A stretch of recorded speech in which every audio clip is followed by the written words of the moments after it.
I'm not a పైరవికార్, I'm not a contractor.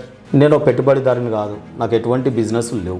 Congress ప్రభుత్వంలో ఉంది, ప్రభుత్వంలోకి ఎవరు పోతారండి? దొంగలు పోతారు.